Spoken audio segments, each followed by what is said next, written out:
Hi అండి, అందరికీ నమస్కారం. నేను బాగున్నాను, మీ అందరూ కూడా బాగుండాలని మనస్ఫూర్తిగా కోరుకుంటున్నాను. Welcome to my channel happy couple vlogs 143. నా ఛానల్ సబ్స్క్రైబ్ చేసి సపోర్ట్ చేయండి.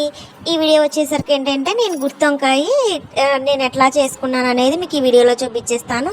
చక్కగా వంకాయలను అయితే నీళ్ళలో వేసేసుకున్నాను. తర్వాత ఉల్లిపాయలు అండ్ దెన్ వెల్లుల్లి చక్కగా ఒలిచేసుకోవడానికి అయితే ఈ లోపు వంకాయలు వేసేసుకున్నాను. చక్కగా వేసేసుకొని చక్కగా ఘాట్లు అయితే అట్లాగా చక్కగా ఘాట్లు అయితే పెట్టేసుకున్నాను. చక్కగా ఆయిల్ వేసేసి ఆ ఆయిల్ అయితే ఈ లోపు ఘాట్లు పెట్టుకున్నాయి కూడా వేసేసుకుందామని చెప్పి ఆయిల్ అయితే హీట్ చేస్తున్నాను.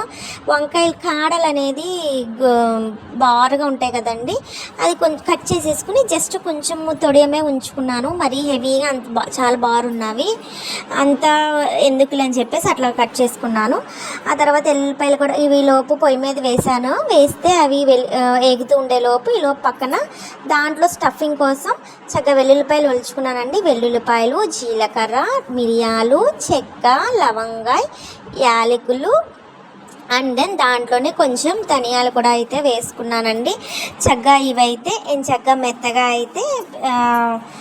అయితే మిక్సీ పట్టేసుకుందామని చెప్పి అవి వేసుకున్నాను. ఈలోపు వంకాయలు కూడా చూసారా చక్కగా వేగిపోతున్నాయి. చక్కగా వేగిపోయిన తర్వాత అట్లాగా నేను పక్కకైతే తీసేసుకుంటున్నాను. ఆనియన్స్ కూడా కట్ చేసి అయితే ఉంచేసుకున్నాను. ఈలోపు ఇవి పక్కకైతే చక్కగా వేగిపోయినవి చక్కగా పక్కకైతే తీసేసుకుని జస్ట్ అండి ఒక హాఫ్ వంతు అయితే వేగేటట్టు మరీ హెవీగా వేయించకుండా మిగిలిన అట్లానే నేను ఎందుకు పచ్చిమిరకాయలు స్పైసీగా తినాలనిపించింది. పచ్చిమిరకాయలు ఆనియన్స్లో కట్ చేయకుండా వాటికి కూడా చక్కగా ఘాట్లు పెట్టుకుని అయితే పక్కన పెట్టుకున్నాను. అట్లా తినాలనిపించింది. అప్పుడు దీంట్లో వేసేసుకుంటే బాగుంటుంది కదా అని ఒక పక్కన అయితే నేను పెసరపప్పు రైస్ అయితే వండుతున్నాను. రైస్లో పెసరపప్పు వేసాను. పెసరపప్పు హెల్దీ కదండి చాలా అండ్ దెన్ ప్రోటీన్ కూడా ఉంటుందని చెప్పి వేసాను. ఇంకా మిగిలిన ఆయిల్లో అయితే వంకాయలు తీసేసుకున్న ఆయిల్లో అయితే చక్కగా నేను ఆనియన్స్ కట్ చేసుకున్న ఆనియన్స్ అయితే వేసేసుకుని కల్లుప్పు అయితే కొంచెం ఆనియన్స్ ఆల్రెడీ నేను వెల్లుల్లి కారంలో అదే సాల్ట్ కలుపుకున్నానండి, కొంచెం వంకాయలకి అది పడుతుందని. అందుకే ఓన్లీ ఆనియన్స్ వరకే ఉప్పు వేసుకున్నాను. ఆ తర్వాత మిక్సీ పట్టేసాను కదండి ఇది, దాంట్లోనే కొంచెం పసుపు అండ్ దెన్ ఉప్పు. దీంట్లో ఆల్రెడీ ఉప్పు వేసుకుంటున్నానని కర్రీ గ్రేవీలో జస్ట్ కొంచెం ఆనియన్స్ వరకే ఉప్పు వేసుకున్నాను.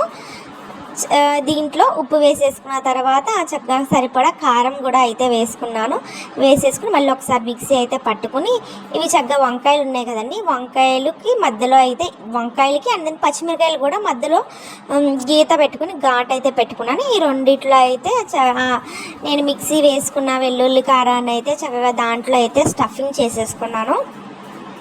ఇలా స్టఫింగ్ చేసుకున్న తర్వాత కొంచెం కారం ముద్ద అయితే మిగిలింది.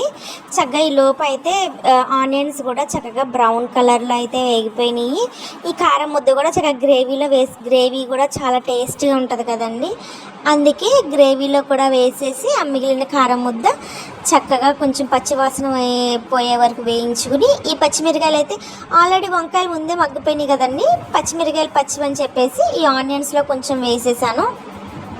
కొంచెం వేగే వరకు అయితే కొంచెం వేసుకుని అటు ఇటు కదుపుకుని ప్లేట్ అయితే పెట్టేసాను. కొంచెం ఆ పచ్చిమిరకాయ కూడా మగ్గుతుందండి, కానీ వంకాయతో పాటు పచ్చిమిరకాయ కూడా ఇట్లా చాలా బాగుందండి, నచ్చుకుంటే చాలా బాగుంది.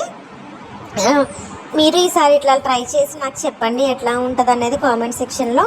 అట్లానే మిక్సీలో కొంచెం వాటర్ వేసుకుని ఆనియన్స్ వేగిపోయినాయి కదండి, దాంట్లో అయితే వేసేసాను. తర్వాత వంకాయలో స్టఫింగ్ చేసుకున్న వంకాయ కూడా దాంట్లో వేసేసి చక్కగా దగ్గరికి మగ్గే వరకు అయితే ఉంచుకున్నాను.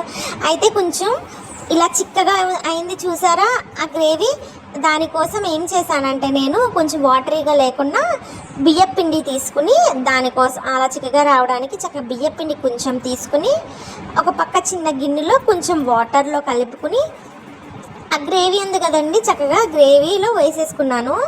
చక్కగా వంకాయ దాంట్లో మగ్గిపోయిన తర్వాత వేసుకున్నాను, ఎందుకంటే ముందే వేసుకుంటే ఏమంటే మాడిపోతూ ఉంటుంది ఈ వంకాయ, ఉప్పు కారము అవన్నీ దీనికి పట్టకుండా మాడిపోతూ ఉంటుంది. చక్కగా దగ్గరికి వస్తుంది. ఓకే వంకాయ కూడా దానికి అన్నీ పట్టేసింది అన్నప్పుడు చక్కగా బియ్యపిండి వాటర్లో కలిపేసి వేసుకుంటే అలా తిక్కి గ్రేవీగా వచ్చింది. టేస్ట్ అయితే మటుకి చాలా బాగుందండి. ఇట్లా పెసరపప్పు అన్నం, ఆ పక్కన కొంచెం నిన్నటిది కొంచెం పచ్చడి ఉంటే వేసుకున్నాంలే అండి. చక్కగా అలా వంకాయ పెట్టుకుని అలా పచ్చిమిరకాయ పెట్టుకుని ఆ గ్రేవీతో ఆ పెసరపప్పు అన్నంతో తింటే ఉంది చూసారు, సూపర్ ఉందండి. మరి మీరు కూడా ట్రై చేసి ఎట్లా ఉందనేది నా కామెంట్ సెక్షన్లో చెప్పండి. థ్యాంక్ యూ అండి.